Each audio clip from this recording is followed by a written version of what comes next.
பெண்கள்கிட்டயே இருக்கிற ஒரு இயற்கையான குணம். நிறைய வேணும் அதை செய்யணும் எல்லாமே என்ன செய்யுது, பக்கத்து கூட ஏற்ற கூட இதையெல்லாம் பார்க்குறது. இதெல்லாம் என்ன செய்யணும், கீழ்நிலையில் உள்ளவர்களை என்ன செய்யறது பார்க்குறது இல்லை. நல்ல பணக்காரனா யார் இருக்கா, யார் ஆடம்பரமாக செய்கிறான் அவங்க அப்படி இப்படின்னு பார்த்து தன் கணவனை நச்சரிக்கிறது. அந்த நச்சரிக்கிற நிறைய பொருளாதாரத்தை கேட்கறது. அது மாதிரி நபியினுடைய மனைவிமார்களும் ரசூலுல்லாஹ்ட்ட போய் கேட்டு சண்டை போட ஆரம்பிச்சாங்க. எங்களுக்கு நிறைய பத்தலை போல. உடனே அல்லாஹ் தஆலா குர்ஆனுடைய வசனத்தை இறக்கி கடுமையாக கண்டிக்கிறான். யா அய்யுஹன் நபி குல்லி அஸ்வாஜி, உங்க மனைவிட்ட போய் நீங்க சொல்லுங்க, இன் குன்துன்ன துரிதுனல் ஹயாத்தத் துன்யா வ ஸீனத்தஹா, இந்த உலகத்தையும் இதனுடைய ஆடம்பரத்தையும் நீங்கள் விரும்புபவர்களாக இருந்தால், எனக்கு இதான் இந்த உலகம் இதான் வேணும், இதனுடைய ஆடம்பரம்லாம் எனக்கு வேணும்னு நீங்க ஆசைப்பட்டீங்கன்னா தஆலைன உமத்திஉகுன்ன உஸர்ரிஹுகுன்ன ஸராஹன் ஜமீலா, உங்களுக்கு தேவையான பொருளாதாரத்தை தந்துட்டு மொத்தமாக அவங்கள நான் வீட்டுக்கு தலாக் விட்டுரு அப்படின்னு உங்களை விடுவித்து விடுகிறேன் என்று நபியே நீங்கள். அஸ்ஸலாமு அலைக்கும் வரஹ்மத்துல்லாஹி வபரகாத்துஹு. எல்லாம் வல்ல அல்லாஹுவின் நல்லடியார்களே, மனைவி தன் கணவரிடத்தில் எப்படி நடக்க வேண்டும் என்று அல்லாஹு தஆலா நமக்கு வழிகாட்டுகிறான். நபி ஸல்லல்லாஹு அலைஹி வஸல்லம் அவர்கள் என்ன அறிவுரை சொல்லி இருக்கிறார்கள் என்பதை இன்று நாம் பார்க்க இருக்கிறோம். பொதுவாக கணவன் தன் மனைவியை பற்றி எப்படி நினைக்கிறான், இந்த உலகத்தில் இப்போ நடவடிக்கையில் கணவன் மனைவியின் மீது உள்ள அன்பு எப்படி இருக்கிறது, பாசம் எப்படி இருக்கிறது, இதை நகைச்சுவையாக பல செய்திகளில் நமக்கு சொல்லியிருப்பாங்க. மனைவியினுடைய நடவடிக்கையை கணவன் எப்படி பார்க்கலாம். அதே மாதிரி கடைகளில் வேலைக்கு சேர்க்கக்கூடியவர்கள் வெளியூரில் போய் வசூல் செய்துவிட்டு வரக்கூடிய வேலைகள், இந்த மாதிரி வேலைகளுக்கு யாரை அந்த மேனேஜர் தேர்வு செய்கிறார்னா, உள்ளூரில் திருமணம் முடித்தவர்களை மட்டும்தான் தேர்வு செய்கிறார். மற்ற யாரையும் சேர்க்குற, கல்யாணம் முடிக்காத ஆளுக்கு எவ்வளவு நல்லவனாக இருந்தாலும் வல்லவனாக இருந்தாலும் தேவையில்லை. திருமணம் முடித்தவன் அவன் தான் சந்தோஷமாக மகிழ்ச்சியாக வேலை செய்கிறான் அப்படின்ட்டு அந்த மாதிரி ஆட்களாக தேர்வு செய்கிறார். என்ன காரணம் அப்படின்னு கேட்கும்போது, கல்யாணம் முடித்தவன் தான் வெளியூருக்கு போகிறதுக்கு சந்தோஷமாக போகிறான். வீட்டில் உள்ள தொல்லையை விட்டு கொஞ்சமாக வெளியூரில் போய் கொஞ்சம் நிம்மதியாக போயிட்டு வரலான்ட்டு எவ்வளவு தூரம் போட்டாலும் என்ன செஞ்சிடறான் வந்துடலாம். இவன் கல்யாணம் முடிக்க வேண்டாம் போக மாட்டாங்கிறான் அப்படின்ட்டு சொல்லுவான். இப்படி பல செய்திகள் மனைவி மூலமாக பயங்கர டார்ச்சர், கடுமை, தொல்லை இப்படியெல்லாம் சந்தித்தவர்களும் இன்று இருக்கிறாங்க, நல்லவர்களும் இருக்கிறாங்க. திருக்குர்ஆன் ஒரு அடிப்படையான ஒரு விஷயத்தை பெண்களுக்கு சொல்கிறது. அன் ஹலகலக்கும் மின் அன்ஃபுசிக்கும் அஸ்வாஜன் லிதஸ்குனு இலைஹா, உங்களில் இருந்தே உங்கள் துணைவியரை நாம் படைத்திருப்பது நீங்கள் அந்த பெண்ணிடத்தில் மன அமைதி அடைவதற்குத்தான். இதான் அடிப்படையாக அல்லாஹ் தஆலா ஆதம் அலைஹிஸ்ஸலாமை படைச்சிட்டு ஹவ்வா அலைஹிஸ்ஸலாமை ஏன் படைத்தான்? ஒரு ஆணை படைத்து ஒரு பெண்ணை ஏன் படைத்தான்? ஒரு ஆண் மன அமைதியை அடையும் ஒரு இடம் யாருன்னா பெண், அவன் மனைவி தான். இதுதான் அடிப்படையாக இஸ்லாம் நமக்கு சொல்கிறது. பெண் சிந்திக்க வேண்டியது, கணவனுடைய அன்பை பெற வேண்டியவர்கள் அவனுக்கு மன அமைதியை, நிம்மதியை கொடுப்பவளாக அவருடைய செயல்பாடுகள் அமையணும். இதுதான் மார்க்கம் சொல்லுகிறது. ரசூலுல்லாஹி ஸல்லல்லாஹு அலைஹி வஸல்லம் அவர்களும் சொல்லுகிறார்.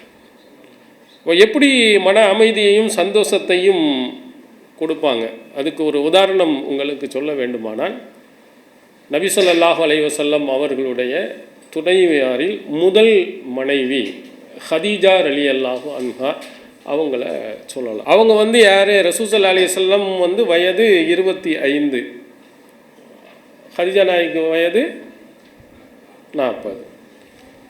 அவர்கள் 2 பேரை திருமணம் முடித்து விதவையானவங்க. இவங்க திருமணமே முடிக்க ரசூலுல்லாஹ்வுடைய முதல் திருமணம். இப்போ வயது முதிர்ந்த ஒரு பெண்ணை, ஏறத்தாழ 15 வயது கூடுதலாக இருக்கும் ஒரு பெண்ணை நபி ஸல்லல்லாஹு அலைஹி வஸல்லம் அவர்கள் திருமணம் முடிக்கிறாங்க. அதுவும் ஏழை பெண் அல்ல, பெரிய கோடீஸ்வர பெண்மணி.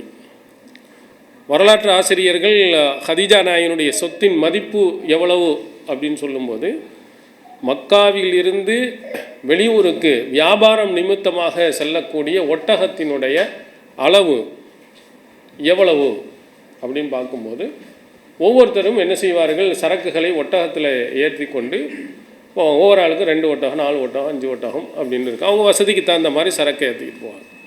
அதில் மொத்தத்தில் எவ்வளவு வாகன கூட்டம் போதோ அதில் பாதி ஹதீஜா நாய்க்குரியதாக இருக்குமா. அப்படின்னா எவ்வளோ ஆச்சு, மக்காவில் இருக்கக்கூடிய சொத்தில் பாதி அவங்களுக்கு உள்ளதுன்னு அர்த்தம். அப்போ அவ்வளவு சொத்துக்குரிய பெரிய சீமாட்டி அவங்க ஹதீஜா நாயகி அவர்கள். அவங்கள திருமணம் பணக்கார பொண்ணை முடித்தா எப்படி இருக்கும்? கட்டுப்பட்டு நடப்பாங்களா? நல்ல இதை முடித்தாலே கட்டுப்பட மாட்டாங்க. ஆனால் பணக்கார திமுரு இருந்தால் இன்னும் வேகமும் வெறியும் தான் என்ன செய்யும் இருக்குமே தவிர கல்யாணம் நம்ம அடிமையாக போயிடும். அதான் சொல்ல, அந்த மாதிரி பணக்கார பெண்ணு போட்டு சண்டை இண்டை வரலாண்டா ஒரே ஒரு அடிப்படை அதை பின்பற்றினோம்னா கண்டிப்பாக அவங்களுக்கு எந்த பிரச்சனையும் வராது. என்ன பிரச்சனை? மனைவி என்ன சொல்கிறாங்களோ கேட்டுட்டு போ, உனக்கு எந்த ஒரு சண்டை பிரச்சனை எதுவுமே வராது அப்படிங்குவாங்க. அப்போ பணக்கார பெண்களாக இருக்கக்கூடியவர்கள் தங்களுடைய அதிகாரத்தை திமுறையும் என்ன செய்வாங்க, காட்டுவாங்க. ஆனால் ஹதீஜா நாயகி எப்படி நடந்திருக்கிறாங்க பாருங்கள். ரசூல் ஸல்லல்லாஹு அலைஹி வஸல்லம் அவர்கள் அப்போது ரொம்ப மோசமாக நடந்திருப்பார்களே, ஆனால் வாழும்போது வேண்டுமானால் நடித்திருக்கலாம் பணம் செல்வம் அப்படின்னு. ஹதீஜா நாயகி இறந்ததற்கு பிறகும் கூட அவங்க மேலே எவ்வளவு பாசம் வைத்திருந்தார்கள் என்பதை அவங்களுடைய ஒவ்வொரு செயல்லையும் காட்டுறாங்க. ஏதாவது ஒரு ஆட்டை அறுத்தாலோ ஏதாவது கறி இருந்தாலோ அவங்க சொல்லுவாங்களாம், ஹதீஜா நாயகியினுடைய தோழிகளுக்கு கொடுத்து அனுப்புங்க. அவங்களுக்கு தன்னுடைய மனைவியினுடன் நல்ல முறையில் நடந்தவர்களுக்கும் கூட கொடுக்கணும்னு ஆசைப்பட்டாங்க. ஒரு தடவை அவர்களுடைய சகோதரி ஹதீஜா நாயகியினுடைய சகோதரி ஹாலா அவங்க என்ன செய்கிறார்கள், வீட்டுக்கு உள்ளே வர அனுமதி கேட்குறாங்க. கேட்ட உடனேயே ரசூலுல்லாஹி ஸல்லல்லாஹு அலைஹி வஸல்லம் அவர்களுக்கு ஹதீஜா நாயகியினுடைய அப்படியே நினைவு அப்படி வந்துடுது. அதே குரல் யாரோ ஹதீஜா நாயகி உள்ளே வர்ற மாதிரி நினச்சிட்டு திடுக்கிட்டு போயிடுறாங்க. இது ஹாலா.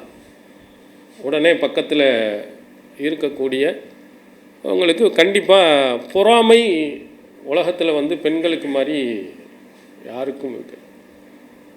உண்மைதானே? பெண்கள்கிட்ட நிறைய இருக்கும். அதுக்கு ஒரு உதாரணம் சொன்ன பாருங்க.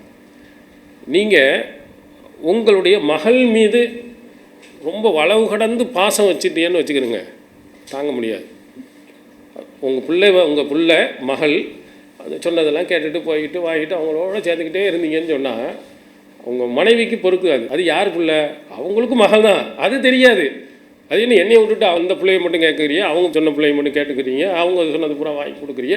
இப்படி பெத்த மகள் மீது கூட ஒரு பாசத்தை காட்டினா கூட அவங்களால தாங்க முடியாது. அது எனக்குள்ள ஒருமே என் மேலே பாசம், அதையும் நீங்கள் காட்டணும், அதையும் நான் பிள்ளைக்கு மட்டும் அப்படின்ட்டு நிறைய பேர்கள் ஜாதி மதம் எதுவும் இல்லாமல் எல்லாருமே பொறாமப்படுவாங்க. இப்போது இறந்து போன ஒரு பெண்மணியை பற்றி இப்படி கேட்கும்போது ஆயிஷா நாய் எங்கள் பக்கத்தில் இருந்து அவங்களுக்கு ரோசம். அவங்க கேட்குறாங்க ஒரு கேள்வி பாருங்கள் ரசூலுல்லாஹ்ட்ட, மா ததுக்குரு மின் அஜூசின் மின் அஜாயிஷி குரைஷ், குரைஷ் குலத்தில் இருக்கக்கூடிய ஒரு கிழவியை பற்றி என்ன நினைவுபட்டு? அது குமரி கூட கிடையாது. 40 வயசுக்கு மேலே உள்ளவரும் கல்யாணம் முடிச்சுட்டு அதுவும் இறந்து போன ஒரு கிழவி. அவங்க எப்படிப்பட்டவர்கள்? ஹம்ராய் சிதுக்கைனி, தாடைகள் எல்லாம் சிவந்து போன, வாயெல்லாம் சிவந்து போய் அவ்வளோ இதானவங்க. ஹலக்கத்து மினத் தஹர், உயிரோடு கூட இல்லை, காலத்தால் அழிந்து போனவங்க. அவங்கள போய் நீங்கள் நினைவு சொல்லிட்டு குறிச்சிட்டே இருக்கீங்க. எதுக்கு எடுத்தாலும் ஹதீஜா ஹதீஜா. புகாரியினுடைய இன்னொரு அறிவிப்பில் எவ்வளவு அன்பாக இருந்தாருங்கன்னு ஆயிஷா நாய் சொல்கிறார்கள், லம் யகுன் ஃபித் துன்யா இம்ராத்தும் இல்லா ஹதீஜா. இந்த உலகத்தில் ஹதீஜா தவிர ஒரு இந்த பொம்பளையுமே கிடையாதா? எதுக்குதாலும் ஒரே ஹதீஜா ஹதீஜா ஹதீஜான்னு ஒரே திக்ர் செஞ்சுட்டு இருக்கிறீங்களே. உலகத்தில் ஹதீஜா நாவியை தவிர வேறு யாருமே கிடையாதா? அல்லாஹ் தஆலா எவ்வளவு மனைமார்களை உங்களுக்கு கொடுத்துருக்குறானே அப்படின்னு சொன்ன இல்லை. இன்னஹா கானத் வ கானத், அந்த ஹதீஜா இப்படி இப்படி எல்லாம் நடந்திருக்கிறாருன்னு அவங்களுடைய சிறப்புகளை நபிகளார் அங்கே சொல்கிறாங்க. இப்படி இருக்கணும். ஒரு மனைவியை பற்றி ஒரு கணவன் இப்படி சொல்லிவிட்டார் என்று சொன்னால் கணவன்கிட்ட ரொம்ப நல்லா நடந்திருக்காங்கன்னு அர்த்தம். என்னுடைய மனைவி மாதிரி என்னுடைய கணவன் மாதிரி ஒவ்வொருவரும் உயர்வாக பேசும் அளவுக்கு அந்த கணவர் சொல்ல வேண்டி என் மனைவி மாதிரி உலகத்தில் யாரும் கிடையாது. அவ்வளவு அன்பு பாசம் கரெக்டாக நடக்கக்கூடியவர்களாக இருக்கணும். இதை தான் ஹதீஜா நாயகிடத்திலிருந்து நாம் பெறுகிறோம். ஒரு பெண்மணி நடப்பதற்கு ஹதீஜா நாயை முன்மாதிரியாக வச்சுக்கிறோங்க. அல்லாஹ்வின் தூதர் அவர்கள் அந்த மனைவியின் மீது எவ்வளவு அன்பையும் பாசத்தையும் காட்டினார்களோ அது மாதிரி நடங்க. இப்படி ரசூலுல்லாஹி ஸல்லல்லாஹு அலைஹி வஸல்லம் அவருடைய வாழ்க்கையில் ஒரு சிறந்த பெண்மணியாக நாம் முன்னாடி உங்களுக்கு சொன்னோம். ஒரு கணவன் எப்படி நடக்க வேண்டும் என்பதற்கு உம்மு சலமா ரலியல்லாஹு அன்ஹா அவருடைய கணவர் அபு சலமா அப்படி நடந்திருக்கார். அது மாதிரி நபிகளாரிடத்தில் ஹதிஜா நாயகி அவர்கள் என்ன செஞ்சுருக்கிறாங்க, நடந்திருக்கிறாங்க. அப்படி அன்புடன் பாசத்துடன் நடக்கும். இப்போ கணவன் எப்போது அன்போடும் பாசத்தோடும் நடப்பான். மனைவி மேலே இந்த மாதிரி சொல்லணும் அப்படின்னு சொன்னார். என் மனைவி மாதிரி யாருமே கிடையாது.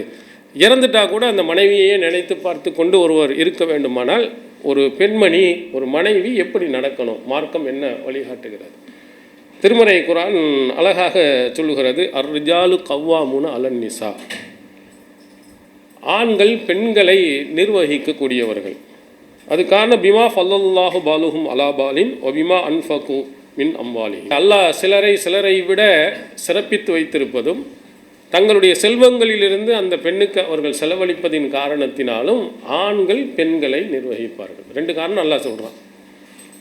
ஒன்று, அல்லாஹுவே என்ன செய்கிறான், ஆண்களை உயர்வானதாக ஆக்கி வச்சிருக்கிறான், சிலரை விட சிறப்பித்திருக்கான். 2வது, சம்பாதித்து தன்னுடைய மனைவிக்காக இவன் தான் பொருளாதாரத்தை செலவழிக்கிறான். அந்த 2 காரணத்தினால் மனைவியை விட கணவன் உயர்ந்தவன்.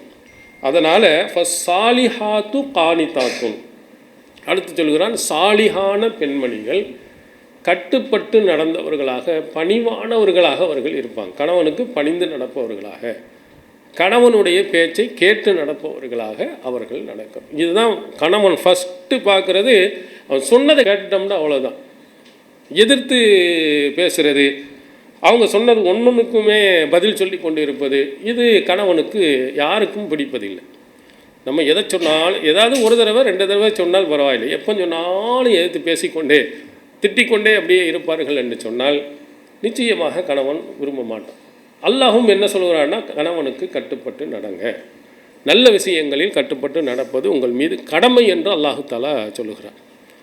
இப்போ உலகத்தில் எப்படி நடக்கிறது, ஒவ்வொரு விஷயத்திலேயும் சின்ன சின்ன விஷயங்களை கூட பூதகரமாக்கி கடுமையாக ஆக்கி கணவனுடைய பிபியை இன்னும் ரொம்ப ஓவராக ஏற்றி விடுற அளவுக்கு பேச்சுக்கள் தான் நிறைய பெண்கள் செய்கிறாங்க. நகைச்சுவையாக ஒரு செய்தி சொல்வார்கள். கணவன் மனைவிட்ட கேட்குறாங்க, மனிதன் எதுலேருந்து உருவானான்? மனிதன் படைப்பு ஸ்டார்டிங் அது ஆதம் அலைஹிஸ்ஸலாம், ஹவ்வா அலைஹிஸ்ஸலாம், 2 மனிதர்களிலிருந்து தான் உருவாகியிருக்கிறார். அப்போ அடுத்து அவன் சொல்லுகிறான், இல்லை குரங்குலேருந்து வந்ததாக சொல்கிறாங்களே அப்படின்னா என்ன சொல்லியிருக்கணும்? சரி, அவன் டார்வின் தத்துவம் அதெல்லாம் தவறானது அப்படின்னு ஏதாவது சொல்லணும். அப்போது அடுத்து பதிலே சொல்கிறான், கணவனுக்குனுடைய பிபி ஏற்றுற மாதிரி.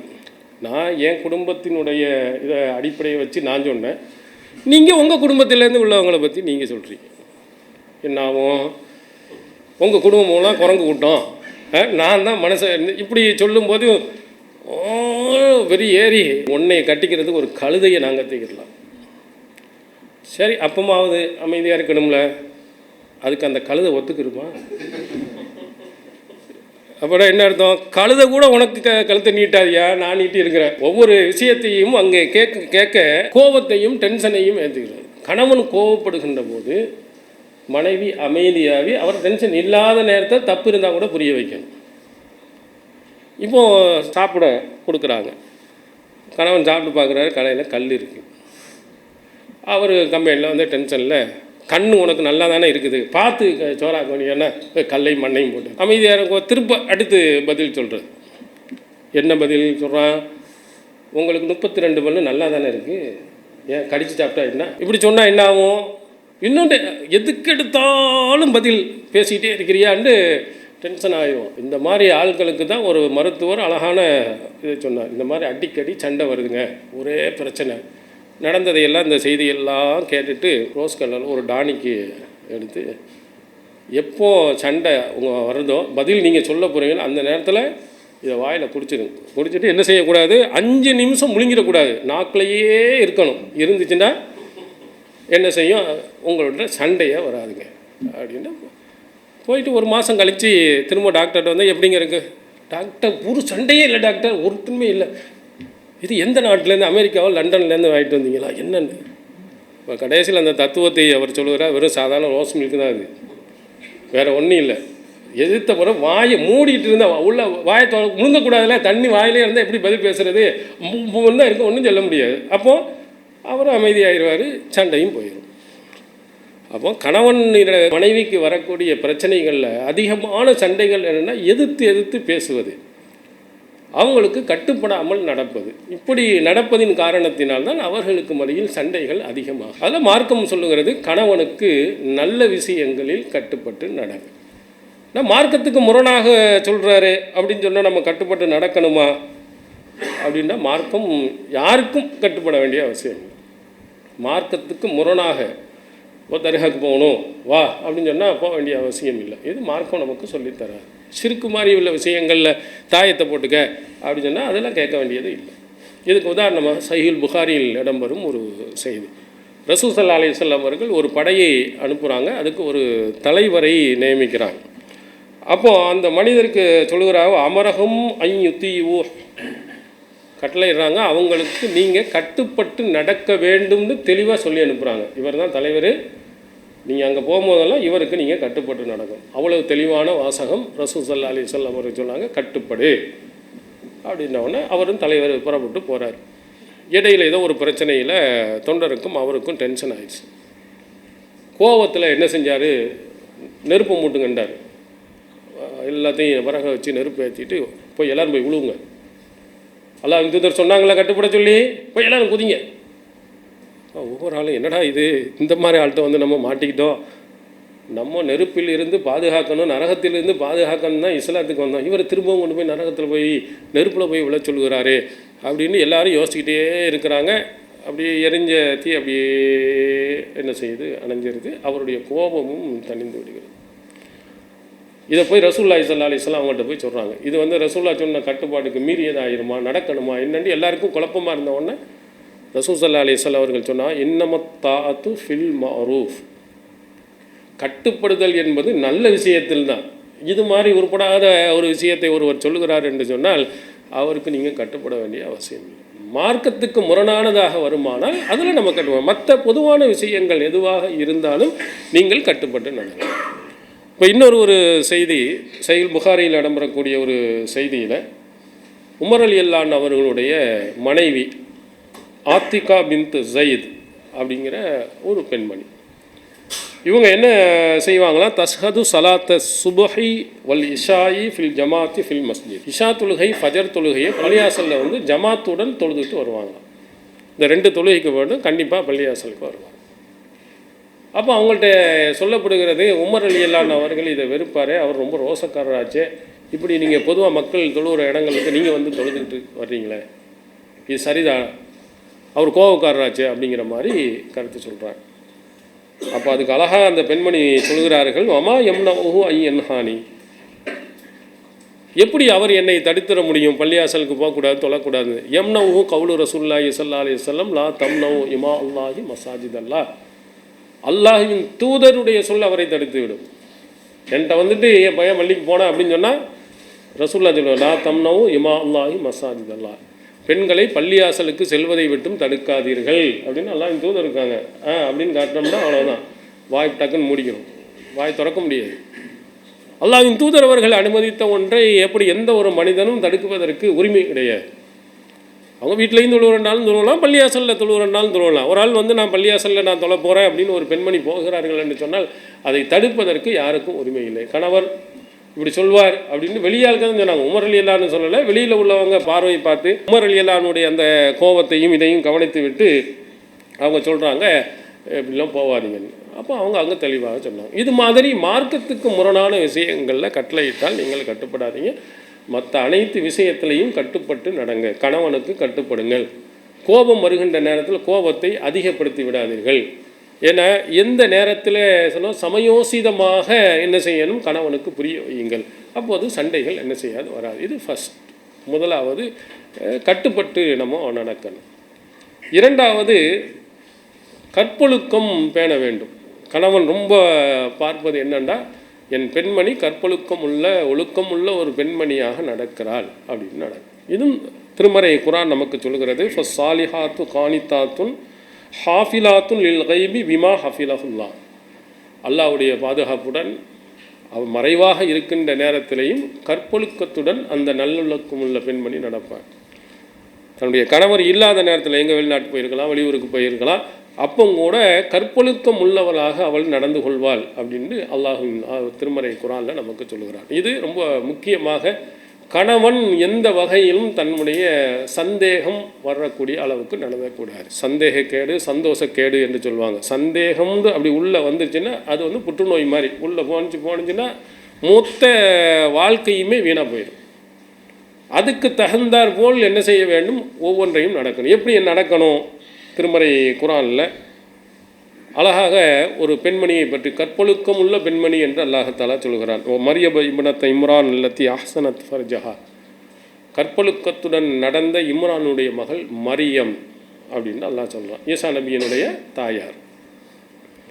அந்த தாயாரை பற்றி அல்லாஹ் சொல்கிறான். அவங்களுக்கு வந்து குழந்தை ஈசா நபி பிறக்கிறாங்க. ஆனால் யார் இல்லை? தந்தை இல்லை. அப்போ இந்த விஷயத்தை சொல்கிறதுக்காக ஜிப்ரீல் அலைஹிஸ்ஸலாம் வர்றாங்க. அவங்க உண்மையான தோற்றத்தில் வரல, மனித தோற்றத்தை பார்த்தா மஸ்ஸலலஹா பசரன் சவியா, சரியாக மனித தோற்றத்தில் வந்து டான்னு அவங்க முன்னாடி அவங்க தனியாக இருக்கிறாங்க, இவர் வந்து தனியாக நிற்கிறார். அப்போ சொல்கிறாரு, காலத்து இன்னி அவுது பிர் ரஹ்மானி மின்க இன்குந்த தக்கியா. உடனே மரியம் அலைஹிஸ்ஸலாம் அவர்கள் சொல்கிறார், நீ இரையச்சம் உள்ளவனாக இருந்தால் நான் ரஹ்மானிடத்தில் இருந்து உன்னிடத்தில் பாதுகாப்பு தேடுகிறேன். நீ அந்நிய ஆண், என்ன செஞ்சிடக்கூடாது, தொற்றக்கூடாது, நான் அல்லாஹ்ட்ட பாதுகாப்பு தேடுகிறேன் என்று உடனே அவங்க சொல்கிறாங்க. ஒரு ஆணும் ஒரு பெண்ணும் தனித்து இருக்கக்கூடாது என்று நபி ஸல்லல்லாஹு அலைஹி வஸல்லம் அவர்கள் சொல்லியிருக்காங்க. இஸ்லாத்தினுடைய அடிப்படை. இந்த கற்பொழுக்கம் உள்ள ஒரு பெண்ணுன்னு அவங்களுக்கு தெரியாது, வந்தது வந்து வானவர்கள் என்று தெரியாது. பார்த்தா மனுஷ தோட்டத்தில் இருக்கிறதின் காரணத்தினால் நான் அல்லாஹ்விடத்தில் பாதுகாப்பு தேடுகிறேன் என்று அவங்க அது மாதிரி என்ன செய்ய வேண்டும், நடந்து கொள்ள வேண்டும் என்பதற்காக அல்லாஹ் இந்த விஷயத்தை நமக்கு சொல்கிறார். அதே மாதிரி இன்னொரு இடத்துல அல்லாஹ் சொல்கிறான், லா யஹ்லுவன்ன ரஜுலும் பி இம்ராத்தின் இல்லா மாதி மஹ்ரமின். ஒரு ஆணும் ஒரு பெண்ணும் மஹரம் இல்லாமல், மஹரமாக இருக்கக்கூடியவர்கள் இல்லாமல் தனித்து இருக்கக்கூடாது. மூணாவதாக யார் இருக்குன்னா, மஹரமான திருமணம் முடிப்பதற்கு தடை செய்யப்பட்டவர்கள். யார்? அண்ணனாக இருக்கலாம், தம்பியாக இருக்கலாம்.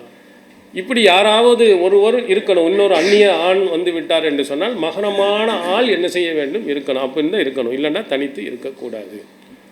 இப்போ வெளியில் யார் இருந்து வந்தாலும் கூட வீட்டில் ஆள் இல்லை, பின்னாடி வாங்க அப்படின்னு என்ன செஞ்சிடலாம், சொல்லிடலாம். அல்லது வேலைகள் இருக்குமானால் அவங்களுக்குள்ள பதிலை மட்டும் சொல்லி அனுப்பலாம். வீட்டில் என்ன செய்யக்கூடாது, வரக்கூடாது. விருந்தாளி வந்துட்டாரே உள்ளே அனுமதிக்கணுமே பேசணும்னா கட்டாயம் கிடையாது. அம்மா இருக்கிறாங்க, வேறு யாராவது ஒரு ஆள் துணைக்கு இருந்தார்களே ஆனால் அழைச்சிக்கலாம். தனித்து இருக்கிற நேரத்தில் அப்படி வைக்கிறோம். இப்படி கரெக்டாக நடக்கின்ற பொழுது ஒரு ஒழுக்கமுள்ள பெண்மணியாக அவர்கள் அறியப்படுவாங்க. கணவனுக்கும் சந்தோஷமும் மகிழ்ச்சியுடன் இருப்பார். அதே மாதிரி இன்னொரு இடத்துல வலா தாதன் ஃபி பைத்திஹி இல்லா பேதினிஹி, புகாரியுடைய அறிவிப்பில் கணவனின் அனுமதி இல்லாமல் வேறு யாரையும் உள்ளேயும் அனுமதிக்கக்கூடாது. சொந்தக்காரன் மகரம் இல்லாத ஆள், 1 விட்டு 2 விட்டு 3 விட்டு 4வது விட்டு அண்ணன் 2வது விட்டு அண்ணன்லாம் சொல்லுவாங்க. அவங்களாம் தனித்து இருக்க வரக்கூடாது அப்படின்னு சொன்னாங்கன்னா அதில் இருந்து என்ன செய்யணும், தவிர்த்துக்கணும். கணவன் விரும்பாத யாரையும் நீங்கள் என்ன செய்யாதீர்கள், உள்ளே அனுமதிக்காதீர்கள் என்றும் நபி ஸல்லல்லாஹு அலைஹி வஸல்லம் அவர்கள் சொல்லியிருக்கிறாங்க. அதே மாதிரி அந்நியர்களிடத்தில் எப்படி பேச வேண்டும் அப்படிங்கிறதையும் திருக்குர்ஆன் ரொம்ப அழகாக சொல்லுகிறது. அது நபியினுடைய மனைவியை பார்த்து சொல்கிறது. அதில் அல்லாஹ் தஆலா ஒரு வார்த்தையை சேர்த்து சொல்கிறான். அதிலிருந்து எல்லாருக்கும் வழங்கு, இனித்த கைத்துண்ண, நீங்கள் இரையச்சத்துடன் வாழ விரும்பினால், நபியினுடைய மனைவியை பார்த்து நீங்கள் இரையச்சத்தோடு நீங்கள் வாழ விரும்பினான்னா எல்லா மூமினான பெண்களும் இரையச்சத்துடன் வாழ விரும்பா. அப்போ அவர்கள் எப்படி நடக்கணும்னா, ஃபலா தஹ்லான பில் கவுல், பேச்சிலே குலைவை காட்டி விடாதீர்கள். பேச்சில் என்ன செய்யக்கூடாது, குலைந்து பேசாதீங்க. சிரிச்சு என்ன செய்யக்கூடாது, யார் பேசினாலும் வந்தால் கேட்ட கேள்விக்கு பதில், அவ்வளோதான். ஃபோனில் பேசினா கேட்ட இதுக்கு பதில். இதை தமிழில் ஒரு பழமொழி சொல்லுவார்கள், புகையிலை விரிச்சா போச்சு, பொம்புல சிரிச்சா போச்சு. புகையிலை என்ன செய்யும், விரிச்சிட்டியேண்டா அந்த காரம் போயிடும், ஒன்றுமே இருக்காது. பொம்புல சிரிச்சிட்டான்னா அவன் ஒழுக்கம் போயிடும். ரொம்ப சிரிச்சு பேசுகிறா அப்படின்னு சொல்லிட்டு அவன் என்ன செய்யறான், கூடுதலாக பேசுவான். ஃபோன் கேட்குங்கின்ற பொழுது என்ன கடை, இருக்காங்க பெரிய ரவுடி மாதிரி இருப்பாவில் இருக்க, சரி போயிடுவோம் அப்படின்றோம். அவனுக்கு அந்த இதை அடுத்த பேச்சே பேச மாட்டான். சரி இது சரிப்பட்டு வராது, இன்னும் வந்து அடித்தாலும் அடித்து போட்டாலும் அடிச்சிருவாங்க. இப்படி இருக்கும் பேச்சுக்கள் வந்து சரியாக கண்ணியமானதாக இருக்க வேண்டும். அதே குல்ன கவுலன் மஅரூஃபா, நல்ல சொல்லையே நீங்கள் சொல்லுங்கள். ஏன் இப்படி நீங்கள் குலைந்து பேசக்கூடாதுன்னா, ஃபயத்மா அல்லதி ஃபி கல்பிஹி மரலுன், எவனுடைய உள்ளங்களில் நோய் இருக்குதோ அவன் ஆசைப்பட்டுருவான். இப்படி சிரிச்சு பேசுகிறாளே, போய் உள்ளே போகலாமா, பேசுவாம்மா அப்படின்னு மாதிரி ஒரு மாதிரியாக என்ன செஞ்சிடுவோம், போயிடுவோம். அதனால் பேச்சில் குலைவே இருக்கக்கூடாது. பொம்பளைகிட்ட பேசிக்கிறீங்க, மற்ற ஒன்றும் இல்லை. அந்நிய ஆண்களிடத்தில் குலைந்து நீங்கள் எந்த நேரத்திலும் என்ன செய்யக்கூடாது, பேசக்கூடாது என்றும் திருமறை குர்ஆன் நமக்கு சொல்கிறது. அதனால் பேச்சில் என்ன செய்ய, கனிவை யார்கிட்ட காட்டணும்னா கணவனிடத்தில் காட்டுங்க, உங்கள் சொந்த பந்தங்கள்கிட்ட காட்டுக்கிறீங்க. அந்நியர்கள்ட்ட என்ன செய்யக்கூடாது, காட்டக்கூடாது. கற்பொழுக்கம் உள்ளவங்கள்ட்ட இஸ்லாம் சொல்லக்கூடிய ஒன்று. அடுத்ததாக கணவனுக்கு இருக்கக்கூடிய உரிமை உறவு கொள்ளுதல். இதை எக்காரணத்தை கொண்டும் என்ன செய்யக்கூடாது, தடுக்கக்கூடாது. உடல்நிலை சரியில்லை செய்யலாம், மார்க்கம் தடை செய்யப்பட்ட காலங்கள் என்ன செய்யலாம், அப்போ முடியாது என்று சொல்லலாம். எந்த நேரத்திலையும் நமக்கு கோபமாக இருக்கிறோம், ஆத்திரப்படுறோம் அப்படிங்கிறதுக்காக வேண்டி என்ன செய்யக்கூடாது. அது ரொம்ப பெரிய குற்றமாக இஸ்லாம் சொல்லுகிறது. ரசூலுல்லாஹி ஸல்லல்லாஹு அலைஹி வஸல்லம் அவர்கள் சொன்னதாக புகாரியில் இடம்பெறுகிறது. இதா தார் ரஜுல் இம்ராஅத்துஹு இலா ஃபிராஷிஹி, படுக்கைக்கு ஒரு ஆண் தன் கணவன் மனைவியை அழைத்து ஃபஅபத் அன் தஜிய, நான் வரமாட்டேன்னு அவள் மறுத்தாள் என்று சொன்னால், லானத்தஹல் மலாயிகத்து ஹத்தா துஸ்பிஹ், காலை வரையிலையும் வானவர்கள் அந்த பெண்ணை சபித்து கொண்டே இருக்கிறார். இன்னொருல ஹத்தா தர்ஜிஅ, அவள் திரும்பி வர வரையிலையும் இந்த வானவர்கள் சபித்து கொண்டே இருக்க. எவ்வளோ பெரிய குற்றம் என்பதை பாருங்கள். திருமணம் முடிக்கிறதே முக்கியமானதில் ஒன்று உறவு கொள்ளுதல். அந்த உறவை மறுத்தாள் என்று சொன்னால் அவளுக்கு வானவர்களுடைய சாபம் இருக்கிறது என்று நபி ஸல்லல்லாஹு அலைஹி வஸல்லம் திருமதி போன இன்னொரு ஹதீஸில் சொல்லப்படுகிறது, அடுப்பலையில் இருக்கிறார், அப்போது அழைத்தாலும் நீங்கள் சென்று விடுங்கள். இந்த உதாரணத்துக்காக சொல்ல வேண்டும். அது ரொம்ப முக்கியமான ஒன்றாக இருந்தாலும் கூட அதை விடவும் இது முக்கியத்துவம் வாய்ந்தது அப்படின்னு நபி ஸல்லல்லாஹு அலைஹி வஸல்லம் அவர்கள் சொல்லியிருக்கிறாங்க. அதனுடைய உச்சகட்டத்தை ரசூல் ஸல்லல்லாஹு அலைஹி வஸல்லம் அவர்கள் சொல்கிறார்கள், நோன்பு வைக்கணும். கடமையான நோன்பு இல்லை, உபரியான ஒரு நோன்பு. அது கூட கணவன் அனுமதி இல்லைண்டா நீங்கள் வைக்கக்கூடாதுன்றான். லா தசுமுல் மர்அத்து வ பாலுஹா ஷாஹிதுன் இல்லா பிஇذنி, கணவன் அவர்களுடன் இருக்கும் பொழுது அவனுடைய அனுமதி இல்லாமல் நோன்பு வைக்கக்கூடாது. உபரியான நோன்பு கூட என்ன செய்யக்கூடாது, வைக்க முடியாது. அவனுக்கு அது டிஸ்டர்ப் ஆகலாங்கிறனால கணவன்கிட்ட கேட்டு கணவன் ஓகே, திங்கள் கிழமை நோன்பு வைக்கணும், வியாழக்கிழமை நோன்பு வைக்கணும், இதெல்லாம் உபரியான நோன்புகள். அந்த மாதிரி நோன்பு கூட கணவன்கிட்ட அனுமதி பெற்று செய்யுங்கள்னா இது இந்த உறவோடு இணைந்து இருக்கக்கூடியது. இதில் ஒரு கோபத்தை காட்டினால் அவன் என்ன செய்வான், அடுத்து அவனுடைய பார்வை வேறு பக்கம் போயிடும். சின்ன வீடு பெரிய வீடு அப்படிங்கிற மாதிரி அவன் போயிடுவான். அதுக்கு நீங்கள் இடம் கொடுக்கக்கூடாது. என்ன கோபமாக இருந்தாலும் இதில் எந்த விதமான இதுவும் செய்யாதீர்கள் என்று நபி ஸல்லல்லாஹு அலைஹி வஸல்லம் அவர்கள் நமக்கு சொல்லியிருக்கிறார். அடுத்ததாக கணவனுக்கு பணிவிடை செய்தல்.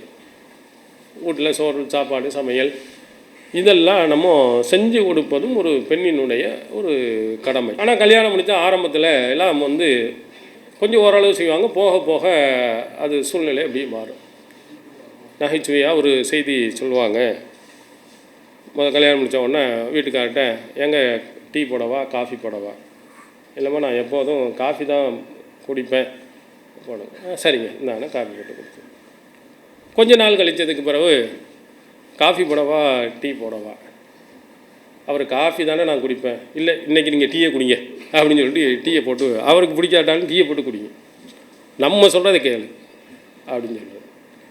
கொஞ்ச நாள் கழித்ததுக்கு பிறகு எப்படி கூப்பிட்றாங்க, காஃபி போடவா, எப்போதும் நான் காஃபி தானே போடுவேன், நான் காஃபி போடவா, இது கேள்வி வாக்கியம் இல்லை, கட்டளை வாக்கியம். காஃபி போட வா, நீ போட்டு கொடு அப்படின்ட்டு அர்த்தமாக அதுக்கு.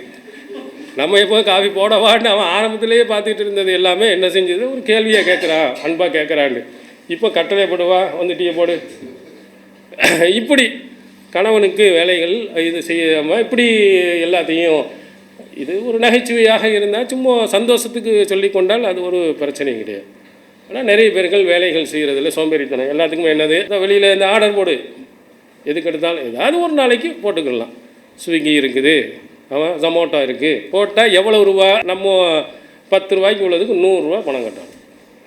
ஏதாவது ஒரு நாள் ஆசைப்பட்டாங்க போனாங்கன்னா இல்லை, எல்லாமே ஹோட்டல்லையே வாங்கி வாங்கி சாப்பிட்றது. பெருநாள் இப்போ பார்த்தீங்கன்னா பெருநாள் எல்லாமே பக்கெட் பிரியாணி, அப்படியே எங்கள் அப்பா 1500 2500 ஒரு வாழ்த்து. எங்கள் ஊர்லெலாம் ஆரம்பத்தில் பார்த்தீங்கன்னா விடிய விடிய 2 மணி வரையிலையும் பெருநாளைக்காண்டு சமைச்சிக்கிட்டே இருப்பாங்க. அந்த கோழி ஆப்பன்னு எங்கள் ஊரில் சுடுவாங்க. அது அப்படியே தகடு மாதிரி இருக்கும். ஒரு 10 சாப்பிட்டா தான் ஒரு தோசை சாப்பிட்றதுக்கு இருக்கும், அவ்வளவு தகடு மாதிரி இருக்கும். அதுக்குன்னு தனி சட்டியை வச்சுருப்பாங்க. அதை வந்து நைட்டு பூரா இப்படியே சுட்டு உழவு தான் வரும். அது பூரா நைட்டு 2-3 மணி வரையிலே வந்துடும், உட்காந்து சாப்பிடுவாங்க. அப்புறம் காலையில் எல்லோரும் உட்காந்து சாப்பிடுவாங்க. அது ஒரு சந்தோஷம். இப்போ யாருமே சமைக்கிற மாதிரியே எனக்கு தெரியல. பெரும்பாலும் வீட்டிலேயே சமையலுங்கிறதே இல்லை. எல்லாம் கட்டையில் ஆர்டர் கொடு. அது சோம்பேறித்தனத்தை என்ன செய்யும், கொண்டு வந்துடும். அவன் போடுற எண்ணெயிலேருந்து இதுலேருந்து எவ்வளோ தூய்மையும் சுத்தமாக இருக்குன்னு நமக்கு தெரியுது. நான் ஒரு நாள் முடியாத நேரத்தில் செய்து கொள்ளலாம். அதெல்லாம் கணவனுக்கு வேலைகளை என்ன செய்யணும், செய்யும்போது உடம்பு முடியல, அது செய்யலாம் இது செய்யலான்னு பண்ணிடலாம். இதுக்கு நபித்தோழியர்கள்லேருந்து உங்களுக்கு ஒரு உதாரணத்தை சொல்கிறேன். சஹீல் புகாரியில் இடம்பெறக்கூடிய அஸ்மா பின்த் அபிபக்கர் சித்திக் ரலியல்லாஹு அன்ஹா, அபூபக்கர் சித்திக் ரலியல்லாஹுனுடைய மகளார் அஸ்மா, ஆயிஷா நாயினுடைய தந்தை வழி சகோதரி. தாய் 2 பேருக்கு வேறு. ஆயிஷா நாயினுடைய தாயார் உம்மு ரூமான், உங்கள் அஸ்மாவுடைய தாயார் கத்தீலா அல்லது குத்தையிலான்னு 2 சொல்லப்படுது. கத்தீலா என்றோ குத்தையிலா என்று சொல்ல. அவங்க இஸ்லாத்தை ஏற்கலை. ஆயிஷா நாயுடைய தாயார் இருக்கிறாங்களே, அவங்க இஸ்லாத்தை ஏற்றவங்க, உம்மு ரூமான் ரலியல்லாஹு அன்ஹா. இந்த அஸ்மா ரலியல்லாஹு அன்ஹா அவர்கள் ஜுபைர் இப்னுல் அவ்வாம் ரலியல்லாஹு அவர்கள் திருமணம் முடித்து கொடுத்துருக்காங்க. அவங்க ரொம்ப சிறந்த ஒரு நபித்தோழர். ரசூல் ஸல்லல்லாஹு அலைஹி வஸல்லம் அவர்கள் சொல்லுவாங்க, ஒவ்வொரு நபிமார்களுக்கும் பிரத்தியோக தோழர்கள் இருப்பாங்க. ஒரு மேனேஜர்னா பிஏ, பர்சனல் அசிஸ்டன்ட் மாதிரி பிரத்தியோக ஆள் அல்லாஹ் தஆலா ஏற்படும். அதில் ஒரு ஆள் யாருன்னா, எனக்கு யார் அப்படின்னு சொன்னால் ஜுபைர் இப்னுல் அவ்வாம் அப்படின்னு ரசூலுல்லாஹ் சொல்லியிருக்காங்க. அந்த சிறந்த கணவர் சொர்க்கவாதி என்று நபி ஸல்லல்லாஹு அலைஹி வஸல்லம் ஒரு 10 பேரை சொன்னாங்களா இல்லையா? அந்த 10 பேரில் இவரும் ஒரு ஜுபைர் இப்னுல் அவ்வாம் ரலியல்லாஹு. அவங்க தான் கணவர். அவர் பெரிய சொத்து சோகங்களை எல்லாம் கொண்டு வரல. அவங்க சொல்கிறாங்க, குந்து ஆலிஃபு ஃபரசஹு வாஸ்தகில் மா வாஹரிசு ஹர்பஹு வாஜிலு. அவர்கிட்ட இருந்தது என்னென்னா, ஒரு ஒட்டகம், ஒரு குதிரை, இதைத்தான் அவர்கிட்ட சொத்தாக வச்சுருந்தார். நான் என்ன செய்வேன், இந்த ஒட்டகத்துக்கு பேரித்தம்பளத்தினுடைய கொட்டைகளை எடுத்துகிட்டு வந்து அரைச்சி கொடுக்கறது, இந்த குதிரையை பராமரிக்கிறது, தண்ணீர் கமலை இருக்க தண்ணி அள்ளிட்டு அது கிழிஞ்சு போனால் தச்சு கொடுக்குற வேலையெல்லாம் எனக்கு. எந்த அளவுக்கு நான் போனால், சுமார் 2 மைல் தூரம் போய் பேரித்தங்கொட்டையில் எடுத்துக்கிட்டு வந்து இந்த ஒட்டகத்துக்கும் குதிரைக்கும் நான் தலையில் தூக்கி வச்சுக்கிட்டு அங்கேருந்து 2 மைல் தூரம் யாருக்காக வேண்டி, தன்னுடைய கணவருடைய அந்த இதில் பராமரிக்கணுங்கிறதுக்காக வேண்டி அவ்வளோ நான் கஷ்டப்பட்டு வருவேன். ரொட்டி எனக்கு நல்லா சுட தெரியாது.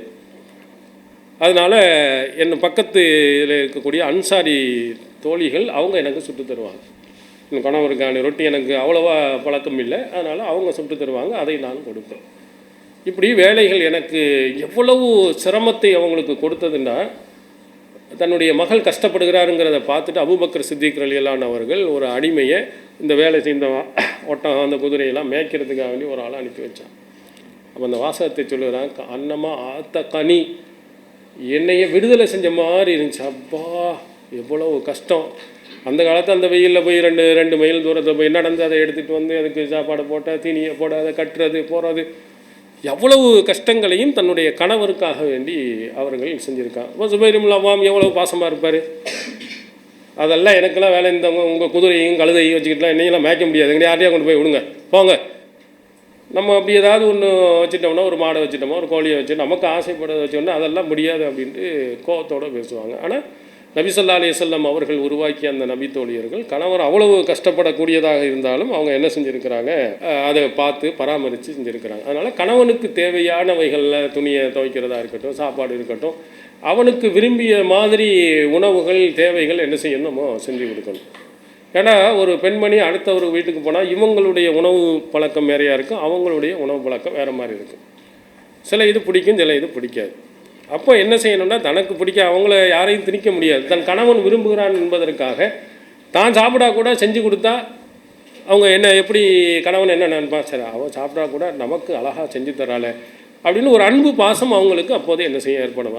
இதெல்லாம் நான் சாப்பிட்றதே கிடையாது, இந்த பேச்சை பேசாது, ஏன்னா நான் அசைவமே சாப்பிட மாட்டேன், நான் சைவத்திலேயே தான் கிடப்பேன் அப்படின்னா என்ன ஆகும், அவன் வெளியில் போய் சாப்பிடுவான், வந்தது இங்கே என்னத்தை போய் சாப்பிட, சரி ஹோட்டல்லையும் போய் சாப்பிட்டு வந்துடுவோம் அப்படின்னு தான் நினைப்போம். அந்த மாதிரி நடக்கக்கூடாது. கணவனுக்கு உரிய தேவைகளை நிறைவேற்றுங்கள் என்று நம்ம மார்க்கம் வழிகாட்டுகிறது. அடுத்ததாக, குழந்தைகளை வளர்க்கும் பொறுப்பு யாருக்கு கொடுக்கப்பட்டிருக்குன்னா, மனைவிக்கு தான் கொடுக்கப்பட்டிருக்கு, அந்த தாய்க்கு தான் கொடுக்கப்பட்டிருக்கு. ரசூலுல்லாஹி ஸல்லல்லாஹு அலைஹி வஸல்லம் அவர்கள் சொல்லுவாங்க, வல் மர்அத்து ராயியத்துன் அலா பைத்தி ஜௌஜிஹா வ வலதிஹி, கணவனுடைய வீட்டுக்கும் அவனுடைய பிள்ளைக்கும் அவள்தான் பொறுப்பாளி, அந்த பொறுப்புகள் பற்றி அவள் விசாரிக்கப்படுவாள்.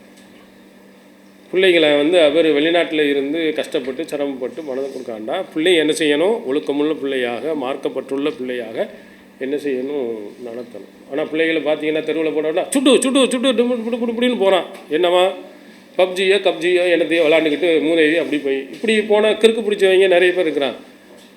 இதில் யாருண்டா அந்த ஆரம்ப நிலையிலேயே ஒரு தாய் தடுத்துருக்கணும்.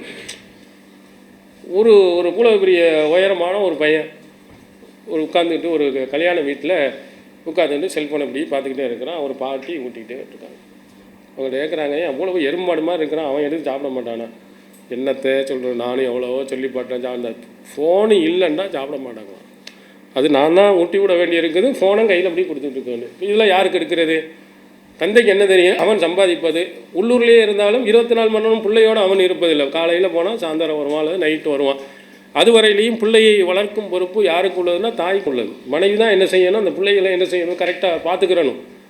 அந்த பொறுப்பை அல்லாஹ்தாலா மறுமையில் யாருக்கு விசாரிப்பான்னா தாயை தான் விசாரிக்க போகிறான். அப்போது அவசியம் இல்லாத தேவையில்லாத ஒன்றை கொடுத்து பிள்ளைகளை கெடுத்து விடக்கூடாது. கரெக்டாக நேரம் வந்தால் தொழுகைக்கு அனுப்புங்க, காலையில் வந்து தொழுவதற்கு சொல்லுங்கள், குரானை ஓதுவதற்கு சொல்லுங்கள், அதே மாதிரி துவாக்களை மனப்பாடம் பண்ணுறதுக்கு சொல்லுங்கள். அது மாதிரி பிள்ளைகளை அப்படியே உருவாக்கிட்டு வந்தோம் என்றால் அந்த பிள்ளை நல்ல பிள்ளையாக உருவாகும். நம்ம செல்லம் கொடுத்து அது எப்படியே தொலைஞ்சி போகிறான் அப்படிங்கிறத விட்டோம் என்று சொன்னால் நிச்சயமாக இருக்குது. சில இடங்களில் சம்மர் கோர்ஸுக்கு பிள்ளைங்களை அனுப்புகிறாங்க, நம்மளும் ரொம்ப ஆசையாக பரவாயில்லையே அனுப்புகிறாங்கள்ட, அப்பா நிம்மதியாக நாடகத்தை கூட பார்க்க விட மாட்டேங்கிறாம்மா, அனுப்பி விட்டோம்னா அங்கே போயிட்டான்னா இங்கே உட்காந்துட்டு அழகாக நம்ம நிம்மதியாக நினைக்கிறோம். ஒரு நகைச்சுவையாக சொல்லுவாங்க, ஒரு பெண்மணியினுடைய சூழ்நிலை எப்படி ஆயிடுச்சுன்னா, ஒரு கேட்டிருக்காங்க, அவங்க கணவர் இறந்ததுக்காக கூட நீ அலுவலையாமல இவ்வளோ இதாக இருக்கிறிய அப்படின்னு கேட்கும்போது, நாடகத்தை பார்த்து பார்த்து அழுது தண்ணி பூரா வத்தி போச்சுமா, வேறு ஒன்றுமே இல்லை, நான் என்ன செய்கிறது, உட்காந்து அழுதுட்டு தானே இருக்கிறாங்க. அங்கே எல்லாமே அழுதுகிட்ருக்கான். கணவர் ஒரு தடவை வீட்டில் ரொம்ப வேகமாக வர்றாரு, வந்து பார்த்தா ஃபுல்லாக அழுதுகிட்டு இருக்குது. ஓய்வு உட்காந்துக்கிட்டு நாடகத்தை பார்த்துட்டு இருக்காப்புல, கோபம் கொந்தளிச்சு ஃபுல்லாக அழுதுகிட்டு அது கூட தெரியாமல் உனக்கு நாடகம் பார்த்துக்கிட்டு இருக்கிறேன், சும்மா உட்காருங்க. நாடகத்தில் ஒரு நிகழ்ச்சி பார்த்து பிள்ளையும் சேர்ந்து அழுதுட்டு இருக்கிறா, அப்படி பிள்ளையும் சேர்த்து அழ வச்சிருக்கு. அங்கேயும் அந்த நாடகத்தோடையே படிக்க வச்சு உருவாக்கி பிள்ளைகளின் பக்கம் கவனம் செலுத்தாமல் போயிடுறாங்க. இது கணவனை பெரிய வெளியிலேருந்து வரும்போது உருப்படாதவன் இருக்கிறான், உங்கள் பையன் இப்படி சுற்றுறான் அப்படி சுற்றுறான்னு சொன்னால் கோவப்பட மாட்டாரா, ஆத்திரப்பட மாட்டாரா? அதனால் பிள்ளைகளில் ரொம்ப கவனம் யார் செலுத்த வேண்டுமென்றால் தாய்க்கு கடமை இருக்கிறதுங்கிறத அவர்கள் என்ன செய்யணும். அடுத்ததாக பொருளாதாரம் ஓவராக என்ன செய்யக்கூடாது, கேட்கக்கூடாது. விரலுக்கு ஏற்ற வீக்கம் என்று சொல்வார். கணவன் எவ்வளவு சம்பாதிக்கிறான்னு தெரியுது, அதுக்கு தகுந்தாற்போல் என்ன செய்ய வேண்டும், தம்முடைய குடும்ப செலவுகளை வைத்துக்கிறணும். நம்ம என்ன செஞ்ச கூட ஓவராக எனக்கு அதை வாங்கித்தாங்க இதை வாங்கித்தாங்க, அவருக்கு அப்போ அவனை கடனாளியாக வட்டிக்கு கொண்டு போய் நிறுத்திடக்கூடாது, கேட்குறாங்கிறதுக்காக வேண்டி நிறுத்தக்கூடாது. அதனால் நமக்கு தேவையான அவசியம் இல்லாத பொருள்களை எல்லாம் இன்ஸ்டால்மெண்ட்டில் தர்றான் அதை தர்றான்னு சொல்லிட்டு ஊடு பூரா நினச்சி வைக்கக்கூடாது. என்ன அவங்க கடைசியில் தெருவில் நம்ம நிற்க வேண்டியது வந்தோம். அவசியம் இல்லாத பொருள்களை நாம் வாங்கினால் அவசியமான பொருள்களை விற்க நேரிடும் என்று சொல்லுவாங்க. தேவையில்லாத வாங்கினா நிற்பான், இருக்கக்கூடிய நகை இருக்க விற்றுட்டு கடனை அடைக்கணும். அப்போ ஒரு பெண்மணி என்ன செய்யணும்னா அதுக்கு தகுந்தாற்போல் இருக்கும், கணவனுடைய பொருளாதாரத்தை மேம்படுத்தும் பணியில் அவங்க இருக்கணும். ரசூல் ஸல்லல்லாஹு அலைஹி வஸல்லம் அவர்கள் சொன்ன ஒரு செய்தி சஹீஹ் புகாரியில் இடம்பெறும், நிசாவு குரைசின் ஹைரு நிசாயின் ரகீபுனல் இபில், ஒட்டகத்தில் பயணம் செய்யக்கூடிய பெண்களிலேயே குறைஷி குல பெண்மணிகள் சிறப்புக்குரியவர்கள், சிறந்தவங்க. அதுக்கு 2 காரணத்தை நபி ஸல்லல்லாஹு அலைஹி வஸல்லம் அவர்கள் சொல்கிறார்கள். ஒன்று, அஹ்னாஹு அலா திஃப்லின், தன்னுடைய பிள்ளையின் மீது அன்பு கடந்த பாசத்தை காட்டான், பரியோடு நம் பிள்ளைகளை வளர்ப்பவங்க. 2வது, அர்ஆஹு அலா ஜௌதின் ஃபி தாத்தி யதிஹி, கணவனுடைய பொருளாதாரத்தை அவர்கள் சிறந்த முறையில் பராமரிப்பாங்க. இந்த 2க்காண்டி அவங்க சிறந்த பெண்மணின்னு சொன்னாங்க. வெட்டி வீண் செலவு இதெல்லாம் என்ன செய்ய மாட்டாங்க, செலவழிக்க மாட்டாங்க. தன்னுடைய கணவனுடைய பணத்தை சேமிப்பவர்களாக அவர்கள் இருப்பாங்க, வீண் விரையும் செய்ய மாட்டாங்க. இதை இன்னொரு இடத்துல அல்லாஹ் தஆலா ரொம்ப கடுமையானதாக சொல்லுகிறார். இந்த பொருளாதாரம் எனக்கு இது பத்தலை அது பத்தலை வச்சுக்கிட்டே அவர் தரலான்டா கேட்கலாம், கள்ளத்தனமாக கூட எடுக்கலாம். ஏன்னா மார்க்கம் சொல்லியிருக்கிறது, கணவன் போதுமானதை தரவில்லை என்றால் நீங்கள் எடுப்பது திருட்டுத்தனம் கிடையாது, எடுத்துக்கலான்னு நபிகளாரே அனுமதி கொடுத்துருக்காங்க. அவர் நமக்கே தெரியுது அவருடைய சம்பளம் எவ்வளோ வந்து தெரிந்தும் கூட நம்ம கூடுதலாக நாம் கேட்பது இருக்குது. ரசூல் ஸல்லல்லாஹு அலைஹி வஸல்லம் அவங்கள்ட்ட அவங்களுடைய மனைவிமார்கள் பெண்கள்கிட்டயே இருக்கிற ஒரு இயற்கையான குணம், நிறைய வேணும் அதை செய்யணும் எல்லாமே என்ன செய்யுது, பக்கத்து கூட ஏற்ற கூட இதையெல்லாம் பார்க்குறது. இதெல்லாம் என்ன செய்யணும், கீழ்நிலையில் உள்ளவர்களை என்ன செய்கிறது பார்க்குறது இல்லை. நல்ல பணக்காரனாக யார் இருக்கா, யார் ஆடம்பரமாக செய்கிறான் அவங்க அப்படி இப்படின்னு பார்த்து தன் கணவனை நச்சரிக்கிறது. அந்த நச்சரிக்கிற நிறைய பொருளாதாரத்தை கேட்குறது. அது மாதிரி நபியினுடைய மனைவிமார்களும் ரசூலுல்லாஹ்ட்ட போய் கேட்டு சண்டை போட ஆரம்பித்தாங்க, எங்களுக்கு நிறைய பத்தலை போல. உடனே அல்லாஹ் தஆலா குர்ஆனுடைய வசனத்தை இறக்கி கடுமையாக கண்டிக்கிறான். யா அய்யுஹன் நபி குல்லி அஸ்வாஜிக், உங்கள் மனைவிட்ட போய் நீங்கள் சொல்லுங்கள், இன் குன்துன்ன துரிதுனல் ஹயாத்தத் துன்யா வ ஸீனத்தஹா, இந்த உலகத்தையும் இதனுடைய ஆடம்பரத்தையும் நீங்கள் விரும்புபவர்களாக இருந்தால், எனக்கு இதுதான் இந்த உலகம் இதான் வேணும், இதனுடைய ஆடம்பரம்லாம் எனக்கு வேணும்னு நீங்கள் ஆசைப்பட்டீங்கன்னா ஆலையின மத்தி ஊக்குன்னா சரிஹுக்குன்ன சராஹன் ஜமீலா, உங்களுக்கு தேவையான பொருளாதாரத்தை தந்துட்டு மொத்தமாக அவங்கள நான் வீட்டுக்கு அனுப்பிடுறேன், தலாக் விட்டுறேன் அப்படின்னு உங்களை விடுவித்து விடுகிறேன் என்று நபியை நீங்கள் சொல்லுங்கள் என்று அல்லாஹ் தஆலா சொல்லிட்டு அடுத்து சொல்கிறான். வயின் குன்துன்ன துரிதுன அல்லாஹ் வ ரசூலஹு, நீங்கள் அல்லாஹ்வே அவனுடைய தூதரையும் நாடுபவர்களாக இருந்தால் தாரல் ஆஹிரா, மறுமையினுடைய வீட்டையும் நீங்கள் நாடுபவர்களாக இருந்தால் ஃபைனல்லாஹ அத்தல் முஹ்சனாத்தி மின் குன்னா அஜ்ரன் அஸீமா, உங்களில் நல்லறங்கள் செய்யக்கூடியவர்களுக்கு மகத்தான கூலியை அல்லாஹ் வச்சிருக்கிறான். உங்களுக்கு ரெண்டில் எது வேணும், மறுமையில் அல்லாஹ்விட்ட உள்ளது வேணுமா, ஆகிரத்தின் வீட்டில் நல்லா இருக்குன்னு ஆசைப்படுறீங்களா, அல்லது இந்த உலகத்திலேயே நிறைய வேண்டும் என்று நீங்கள் ஆசைப்படுறீங்களா? உலகம் வேணும்னு சொன்னால் தந்துடுறேன் அப்படின்னு அல்லாஹ் இந்த வசனத்தை இறக்கிய உடனே இல்லை எங்களுக்கு ஆகிரத் தான் வேண்டும் என்று அவங்க தெரிஞ்சிட்டாங்க. இது வந்து ரொம்ப முக்கியமான ஒன்று. ஒரு கணவன் எரிச்சல் அடைய செய்வது, கோபத்தை ஏற்படுத்துவது, அன்பை இல்லாமல் ஆக்குவது, எவ்வளவு கொடுத்தாலும் அவளுக்கு என்ன செய்கிறதில்ல, பத்துறது இல்லை. நகைச்சுவையாக சொல்லுவாங்க, அவரை கல்யாணம் முடிச்சுட்டாங்க. கல்யாணம் முடிச்சோன்னா உங்கள் வீட்டுக்காரர் எப்படி இருக்காரு, லட்சாதிபதியாக நான் ஆக்கிட்டேன், மனைவி லட்சாதிபதி ஆக்கிட்டான்னா என்ன நல்ல பொம்பளை தானே, அவசரப்பட்டு சொல்லிடாதிய. அதுக்கு முன்னாடி எப்படி இருந்தார், கோடீஸ்வரராக இருந்தாராம். கோடீஸ்வரராக இருந்தவனே லட்சாதிபதியாக இருந்தாலும் லட்சாதிபதியாக ஆக்கியிருப்பான். வந்த இருக்கிற பணத்தை எல்லாம் வீணாக செலவழித்து இது பண்ணுவது, இப்படி இருக்கக்கூடாது. நமக்கு இல்லைன்னா அல்லாஹ் தஆலா சிலருக்கு கொடுப்பான், சிலருக்கு கொடுப்பான். அண்ணனாக இருப்பாங்க, தங்கச்சியாக இருப்பாங்க, அவங்களுக்கு அல்லாஹ் தஆலா பணத்தை கொடுத்து நிறைய நல்ல சந்தோஷம் வராங்க. அதை பார்த்துக்கிட்டு அவங்களுக்கு அவ்வளோ கொடுக்குறாங்க, இவ்வளோ கொடுக்குறாங்க. எல்லாம் தரணும்ல, தந்தால் தான் நம்ம செய்ய முடியும். வைத்துக்கொண்டு நம்ம வஞ்சகம் பண்ணுறோம், இருப்பதை வைத்துக்கொண்டு கொடுக்குறோம். அதை பொருந்தி கொள்ளக்கூடிய ஒரு பெண்ணாக இருந்தால் கணவன் என்ன செய்வாங்க, எவ்வளவு கஷ்டம் எவ்வளவு சிரமமாக இருந்தாலும் சமாளித்துக்கிறா, பொறுத்து கொள்கிறார். அப்போ பிந்திய காலத்தில் மனைவி பற்றி ரொம்ப பெருமையாக என்ன செய்வார், அவர் நினச்சிக்கிடுவாங்க. இது நபிகள் நாயகம் ஸல்லல்லாஹு அலைஹி வஸல்லம் அவர்கள் நமக்கு சொன்னது. இது மாதிரி நிறைய விஷயங்களை நபி ஸல்லல்லாஹு அலைஹி வஸல்லம் அவர்கள் சொல்லியிருக்கிறாங்க. அது மாதிரி பெண்மணிகள் வந்து நரகத்தில் அதிகமாக இருந்ததுக்கு என்ன காரணம், யக்ஃபுர்னல் அஷீர் வ யக்ஃபுர்னல் இஹ்சான், கணவனை மறுக்கிறாங்க, உபகாரத்தையும் மறுக்கிறாங்க. இப்போது பெருநாளைக்கு ஒவ்வொரு நாளைக்கும் ஒரு 5000 ரூபா 10,000 ரூபாய்க்கு இப்போ பொருளாதாரம் இல்லை, அது கொரோனா டைமாக இருக்குது, ஒரு 1000 ரூபாய்க்கு வாங்கி கொடுத்துறா.